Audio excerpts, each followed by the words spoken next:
Hello everybody, and welcome into Day 6 of Jaws Week. So far during Jaws Week, we've covered all the Jaws movies and the Jaws novels. But for today, I wanted to try something a little bit differently. Follow me.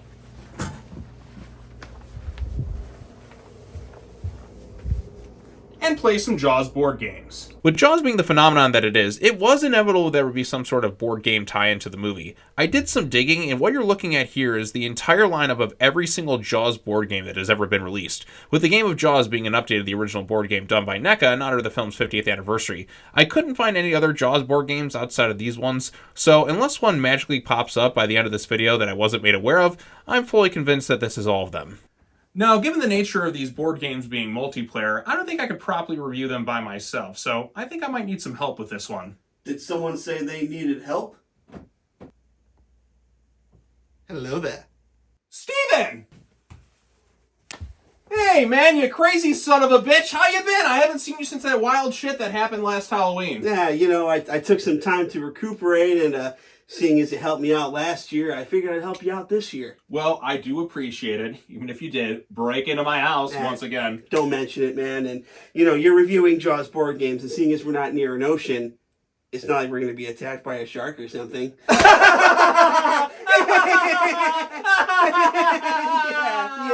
Yeah.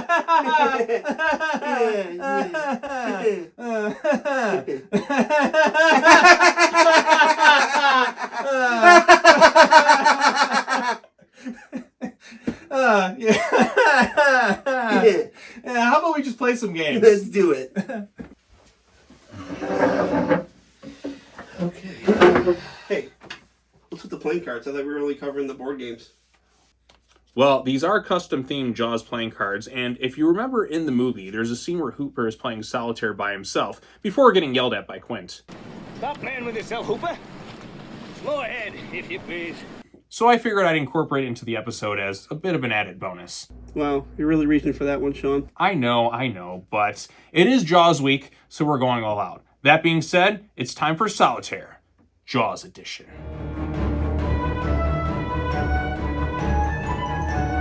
Okay, I can't believe I'm actually doing this, but this is Solitaire. It's a simple card game where your goal is to get all 52 cards into 4 separate foundation piles, based on their suit going into ascending order from ace all the way up to king. You can start one of these piles by moving the ace from suit into one of these 4 foundation piles. Once you have started the pile by placing the ace in the stack, you can then put the 2 cards in the same suits into the same pile and continue on until that suit is all there going from ace to king. To begin the game, you'll need 7 columns of cards. In the first column, you'll begin with 1 card face up. In the second slot, you'll start with 1 card face down and another face up. Then continue to add an additional card face down as you get through 7 columns of cards you have set up, with the rest of the cards being put in the stockpile to draw from when no other moves are available. You can move 1 or more cards onto another stack if it is the opposite color of a different suit and 1 rank below. For example, if I have a red jack card, in this case the jack of diamonds, I can take a black card that is the number 10 in either the club suit or spade suit and move it underneath this one. Once that is moved over, I can then flip it over to the next card in the stack and continue to make moves from there. Another thing to note is that if one of the 7 column slots is empty, you can only move a king card into the empty slot, and that's basically all you need to know in terms of the rules of the game. Once you reveal all the cards in the stack and the 7 columns, you can move them all into the 4 foundation piles, and once complete, you win the game!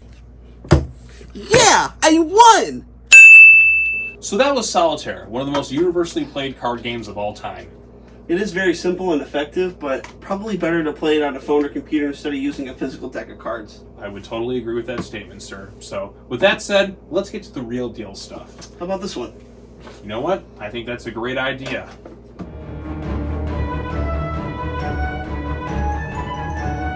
Okay, so this is the Jaws Shuffle card game, also known as Jaws No Swimming Beaches Closed. Now, in order to play this game, one of us is going to be the shark, and the other person is going to be the orca crew, as indicated by these 3 different colored tokens. The purple token is for the shark, and the green token is for the orca crew. It says that you can have up to 2 to 4 players, but this game works best when it's just 1v1. The game comes with 28 water cards, 2 island cards, 1 health tracking card for Jaws, and the swimmer tracking card for the orca. The game also consists of little items, such as these. In terms of the setup, each player is given a grid board and a set of markers and items that they can use. To start the game for the orca, the player needs to place the 3 swimmer tokens on 3 different water cards, and then match those locations on their grid board. For Jaws, it's kind of similar, but also a little different. They also need to place 3 swimmer tokens on the grid board, but the difference between the Jaws player and the Orca player is that the Jaws player is given a Jaws shield to keep their placement on the map hidden whenever they move. In order to win, here's how it works. If you're the Orca crew, you win by hitting the shark 3 times. If you're Jaws, you win by killing the 3 swimmers. Each player can move horizontally or vertically up to 2 spaces, but not diagonally. You also can't stay in the same spot for more than 1 turn.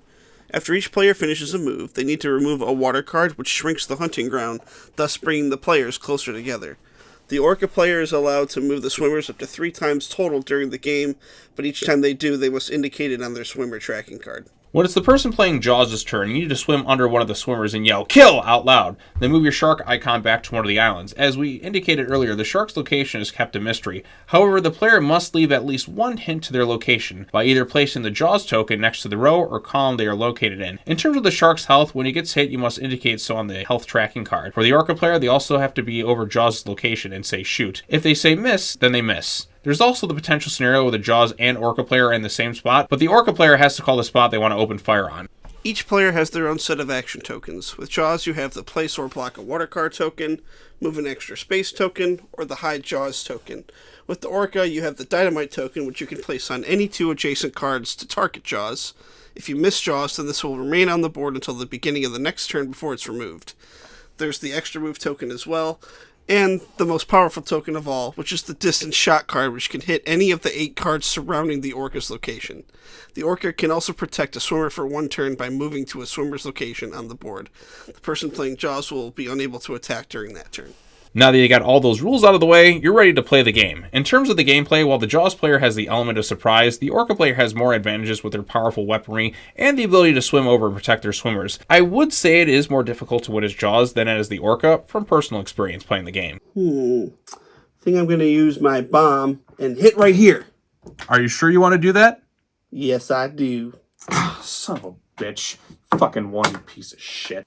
Yeah! I won! Yeah!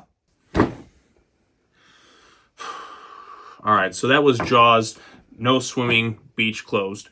Even though I lost, it is kind of a pretty fun game. I mean, it has a little bit of elements of Battleship mixed in with some other strategy-based things, and the tension builds as all the cards are kind of removed. So it's also simple, not too complicated, anything like that. So that's a plus for me. Now, if you want something that is complicated, let's try this next one.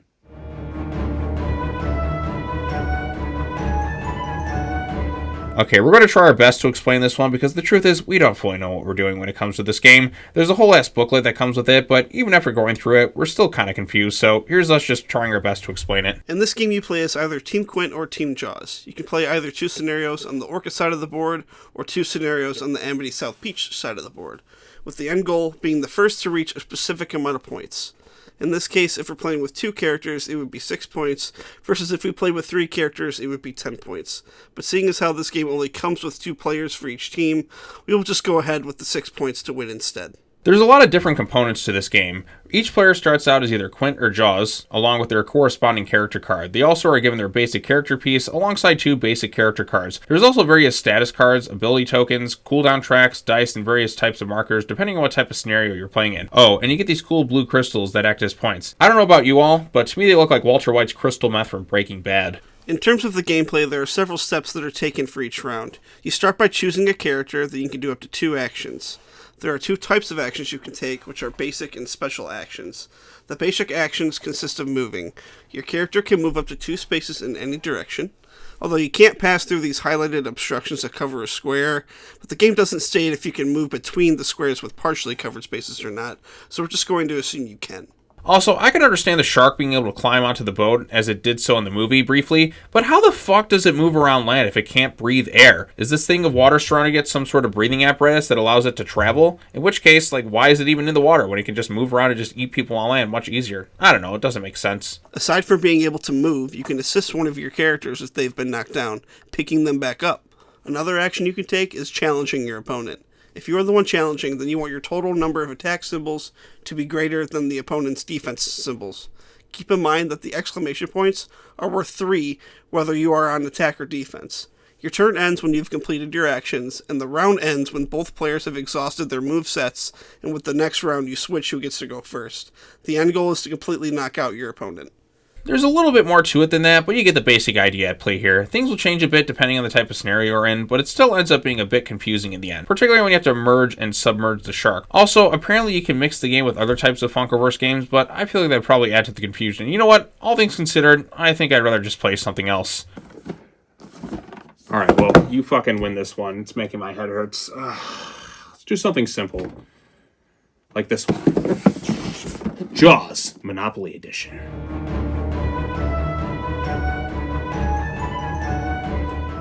Alright, you ever played Monopoly before? Well, that's basically what this game is, except it's the Jaws edition. Now, Monopoly is my favorite board game of all time. I have numerous copies of it. I even have it on the Nintendo Switch. So you take my favorite board game, combined with my favorite movie of all time, and you have a pretty good winning formula. Hey, which one of us is going to be the banker? Give me your hands. You got city hands, Mr. Stevens. Been counting money all your life! Hey, all right. I don't need this working class hero crap. Besides, we both know I don't have any money. I spend it all in Vegas on blackjack and hookers. Good point. I'll be the banker. Okay, so this is the Monopoly stuff, but with the Jaws look to it. For instance, instead of chance and community chest cards, you have the repairs and rewards cards that have replaced them. But they function the same way. The way you play it is the same way as you would any other Monopoly board game, with the goal being to bankrupt the other players and be the last one standing. You can do this by buying properties and charging rent on them. To start the game, each player is given $1,500, and they choose one of the tokens that they will move around the board for the game. The tokens are all Jaws themed, of course. And I think it's kind of funny how one of the tokens for this children's game is the raft that a child was eaten on. It's kind of messed up. Once everyone who's going to play the game has their token, at least 2 or more players that is, everyone rolls the dice and whoever rolls the highest number goes first. Each player begins the game starting at the go spot of the Monopoly board and rolls the dice. They then move to the number of spaces based on the number of dice you roll. If you roll doubles, you can go again. But if you roll 3 times in the same turn, you go to jail and you can get out in the next turn. As you go around the board, you can also start purchasing properties. Once you purchase these properties, and if another player lands on one of them, they will have to pay you rent. Give me rent.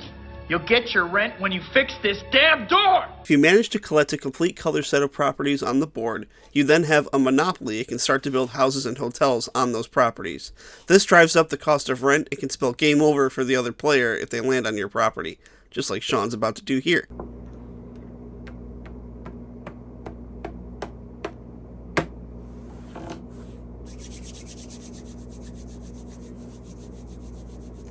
Pay up, Sean. Amity is a summer town, and I need those summer dollars from ya. But Stephen, amity, as you know, means friendship, and friends don't make friends pay rent. Fuck friendship. Give me your money. And your properties. Fine, you win again, you fucking piece of shit. God. Fuck this game. I'm done. Let's move on to the next one. This is Jaws by Ravensburger. I don't fucking care. I'm sick of these goddamn games today. Shit, just get to the next game. So this is Jaws by Ravensburger, and much like the Funkoverse game, there's a lot going on here and can be pretty overwhelming to new players at first glance. I know I was pretty overwhelmed when I first played the game. Trying to explain every detail on how to play the game would take way too long, so here's an abridged version, which also takes a while to explain. I'd also recommend keeping the instruction manual on standby at all times for this one. The game itself is broken down into 2 acts. Act 1 takes place on Amity Island, while Act 2 takes place on the Orca. Whatever happens in Act 1 determines how Act 2 is played. Now you can play these acts standalone if you want to, but for the full experience you'll want to play both acts.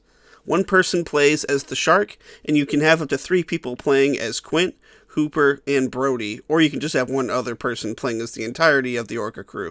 Now, depending on the outcome of the first act, either Jaws or the Orca crew will have the advantage going into the next act. Now, the goal of Act 1 for Jaws is to eat as many swimmers as possible while avoiding detection by the crew, while for the Orca, your goal is to tag the shark with 2 barrels and protect the swimmers from being eaten. To start Act 1 of the game, you'll need to have the Amity event cards on standby and the swimmer tokens. The person playing as the Orca crew will need the following items. For Quint, you'll need the Quint character board, 2 barrel tokens, the Quint mover, and the Orca mover. For Brody, you will need the beach closed and binoculars token, as well as the Brody mover piece. Then finally, for Hooper, you will need the Hooper character board, the fish finder token, and Hooper boat mover. Once you have all of these, you can place these movers on the board to their starting locations. The person playing as the shark will need a character board with a marker set at the 0 position for the swimmer track. Your power tokens, the shark mover, a shark tracking pad, and a pencil are used to record the moves you make during your turn. Then you can start by writing your location on the board, keeping it hidden from the Orca crew. So it's kind of similar to the no swimming beach closed game where Jaws' location is kept a mystery. Each round is broken down into 3 acts: the event phase, the shark phase, and the crew phase. You start by flipping over the Amity event card and begin placing swimmers into these locations. After that begins the shark phase, where the person playing as the shark can take up to 3 actions. They can move locations, eat a swimmer, or utilize one of their power tokens. Then they would record this in their tracker and put together their new location. After this, the person playing as the shark must reveal if any swimmers were eaten, and if so, where on the board. They must also remove them from the board and move the clip on the swimmer track up the number of spaces based on how many people were eaten. Also, the person playing as the shark had triggered any of the motion sensor barrels during their turn, they have to let the other crew members know. Lastly is the crew phase. During this phase, each crew member may take up to 4 actions. As Quint, you can move, rescue a swimmer, pick up a barrel, or launch a barrel. If the shark is in the space where the barrel was launched at, then they must announce it to the crew. As Brody, you can move across land only, rescue a swimmer, pick up a barrel, drop a barrel, or you can use one of your 2 action tokens. There's the binoculars one or the beaches closed one. Now finally, as Hooper, you can move, rescue a swimmer, pick up barrels, give a barrel to Quint, or use the fish finder to indicate the shark's location. If the shark is in the same space, they must let the crew know and place the shark mover there. If the shark is in an adjacent space, they must say nearby. And if Jaws is anywhere nearby, then the Jaws player must say that they aren't anywhere nearby. Once all 3 Orca crew members have made their moves, the round ends. Then a new one begins in the same order of phases. In terms of Act 1, it ends when either 2 conditions are met. Either the crew attaches a second barrel to the shark, or the swimmer track on the shark's board reaches the 9th slot. From here, you can proceed to Act 2. When starting Act 2, you want to see where the clip is positioned on the swimmer track card at the end of Act 1. The more swimmers the shark eats, the more shark ability cards it will have to utilize in Act 2, while the crew is given less gear cards to work with. Whereas if the shark has less swimmers eaten, then the crew will have more cards to utilize in the next round. To start off Act 2, you'll need to flip the board over and start building the Orca with the undamaged side facing up. You'll want to have the shark ability cards, resurface cards, and crew gear cards ready. You'll want to flip the character cards to the Act 2 side with the markers placed on the wound side, starting at 0 for the Orca crew. Each Orca crew member is then given their own gear cards. They will keep their movers from the prior round, minus the boats, as we are now on the Orca. The crew is placed at the different locations on the board, and you'll also need these target tokens, resurface tokens, and dice.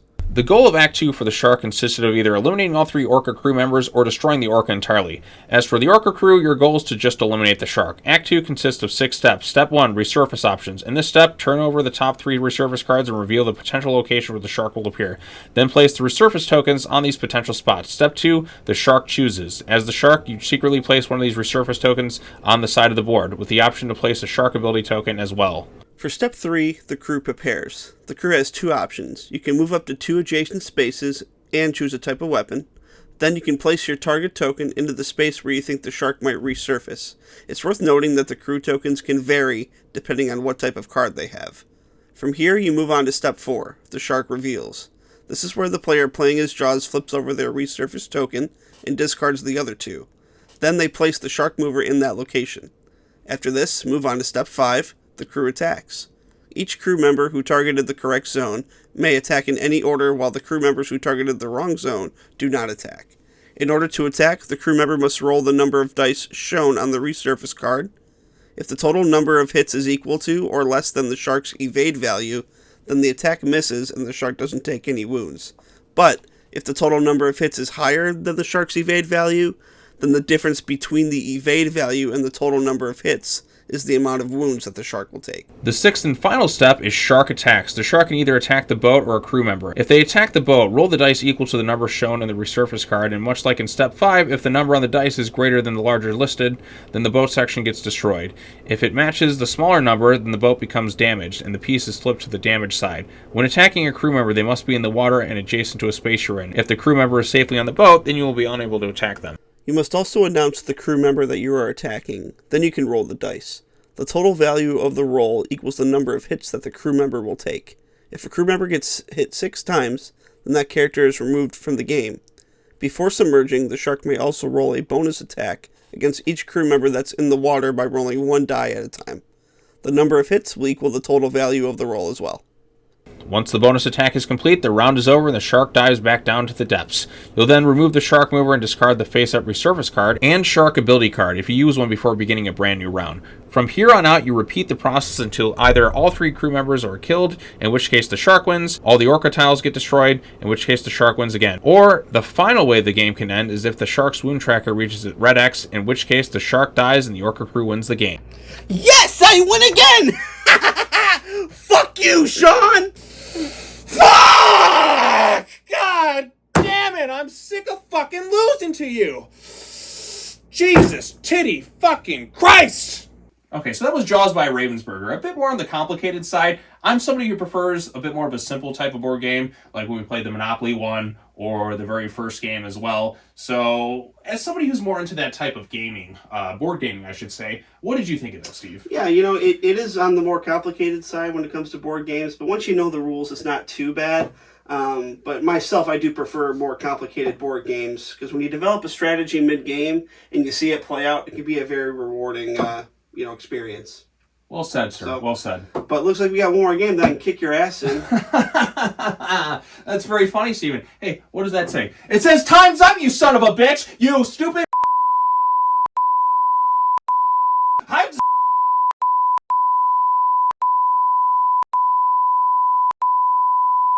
Let's play the goddamn game of Jaws!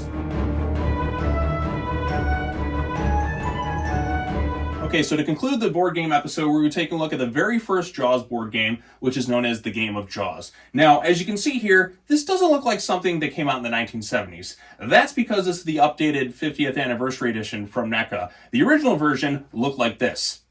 Kind of shitty. Plus, that was over $300, and I didn't want to spend the money on it, so I got the much better looking version that actually looks like a real shark. So, with that being said, let's take a look at the original commercial. Jaws. Jaws. Jaws. Jaws is the game where you try to fish out what's in the jaws of the great white shark. I'm going for the camera. Made it! But be careful, because if you remove the wrong piece, the jaws will get you. And you're out. Jaws, it's you against the great white shark and each other from Ideal. All right, now that we know how to play this thing, let's finish off the board game episode by playing the Game of Jaws. Yeah, and you getting your ass kicked. Fuck you. Okay, last piece here. Don't mess up, Sean. Ah, son of a bitch, you stupid fucking shark. God damn it. Oh, come on, Sean, relax. It's just a game. No, it's not just a fucking bunch of board games. It's the Jaws board game, Steve. This is my Jaws week. Mine. I created it, and I can't win one fucking game. And that stupid piece of shit shark keeps fucking me over. Fucking Jesus Christ! What the fuck? Get this fucking thing off me! Ah, no, not my dick! Ah, Steven, get this crazy fucking thing off me! Get! Ah! Ah!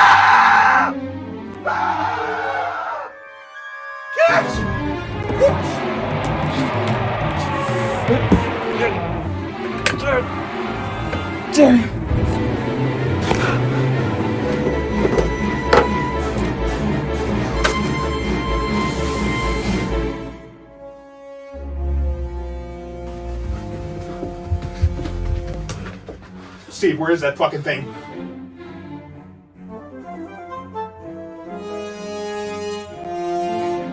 There it is!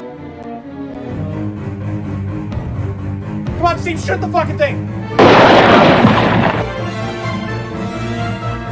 Come on, Steve, come on! Come on, one more time, come on!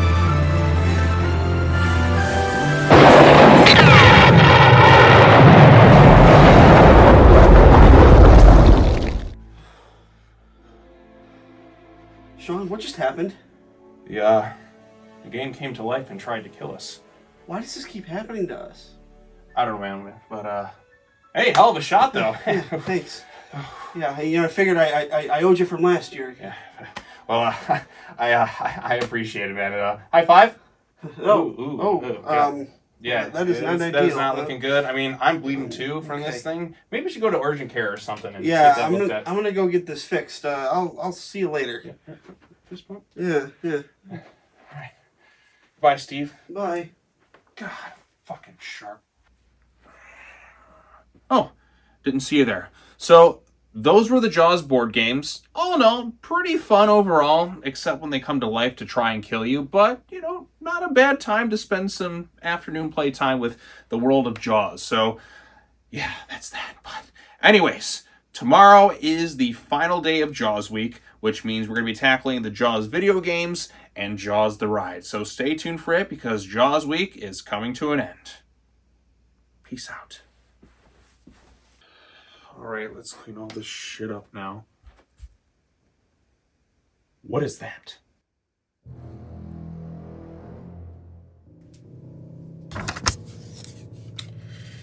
Dear Sean, you missed one. Signed, a friend.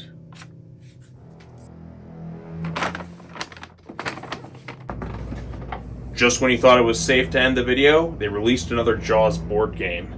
This time, Operation Jaws. Now, normally I'd ask Steve to come back and help me finish reviewing this thing, but looks like he's going to need an operation himself. So, with that being said, let's end this video by talking about Operation Jaws Edition.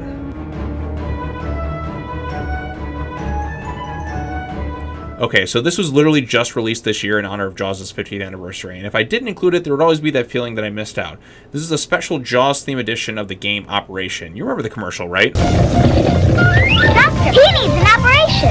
Is it water on the knee? Operation. The whole bucket, see? Operation. A Charlie horse is true. Operation. I'm the doctor for you. Remove the pieces and collect your fee, but don't touch the sides. Take out the ribs carefully. Operation. Collect $1,000 fee. Operation. This broken heart won't do. Operation. I'm the doctor for you. Those who look good to me. Operation. So the goal of this game is kind of similar to that, but with a bit of a Jaws twist to it. And to make things easier on myself, I'm just going to read a description off the website to describe how this thing is played. Prepare yourself for the most suspenseful adaptation of the classic Operation game with Jaws. Every move counts, and it's up to you to help the police chief protect the beachgoers at Amity Island. You need to remove every trace of evidence that not everything on the shore is perfect. Pick up the dog's collar, empty the chum buckets, and slash those beach close signs. On your turn, draw the boat card and see what needs to be removed. However, if you make a mistake, the shark's mouth will light up. Then, it is time for the player with the bigger boat card to try the same operation. The richest player, when the last operation is a success, wins.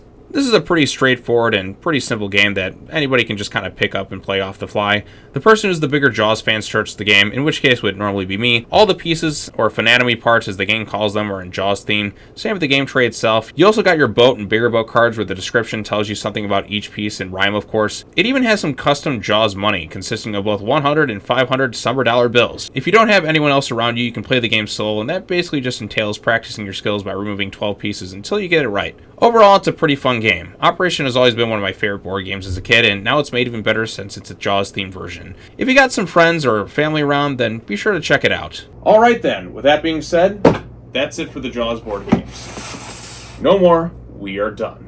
So, I wanted to thank each and every one of you for watching this video. What are your favorite Jaws board games, or have you even played any of the Jaws board games? Let me know in the comments section down below. Be sure to like this video, share it with your friends, subscribe to the YouTube channel for more content, and be sure to come back tomorrow, because that is the final day of Jaws week. We're going to be talking about the Jaws video games, and then we're going to be talking about Jaws the ride, and then this 50-year celebration of Jaws comes to a bittersweet ending. It's been a lot of fun, and a lot of work, but the end comes for us all. So, as always, take care now, bye-bye then, and I will see you all in the next video. Peace out.